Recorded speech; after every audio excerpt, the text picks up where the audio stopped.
Mélanie Thierry et Raphaël sont les heureux parents de 2 garçons. La naissance du premier a, toutefois, été un peu compliquée à vivre pour maman. Être mère est sans doute l'un de ses plus grands bonheurs, mais la naissance de ses enfants n'a pas toujours été facile à gérer. En couple avec le chanteur Raphaël depuis l'année 2002, Mélanie Thierry a accueilli 2 garçons en 2008 et 2013. Or, après l'arrivée de son fils aîné, la comédienne de 40 ans a été victime d'un trop-plein d'émotions négatives. Une situation difficile, incontrôlable, dont elle est sortie en obtenant un rôle dans le film « Le dernier pour la route » de Philippe Goudot. Les babyblues peuvent être coriaces parfois. Il a été salvateur pour moi, parce que je venais d'accoucher de mon premier, que j'ai eu un vilain méchant coup de blu, un babyblu, raconte Mélanie Thierry, sur France Inter, dans l'émission La Bande Originale.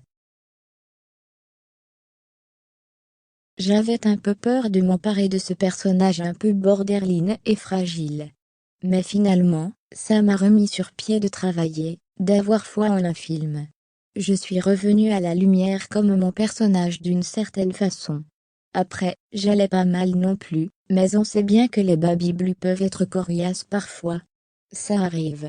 Il faut juste se réadapter, hormonalement, qu'on remette un peu les niveaux à niveau. Et ce n'est pas grave. Obtenir le rôle de Magali, dans Le Dernier pour la route, a été une chance à bien des niveaux. Mélanie Thierry avait reçu le César du meilleur espoir féminin pour cette performance, diffusée au cinéma en 2009. Une consécration qui l'a, peut-être, préparée à la naissance de son deuxième fils 4 ans plus tard.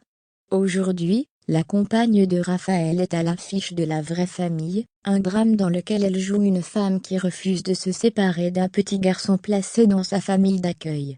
Une thématique qui, décidément, la suit tout au long de sa carrière.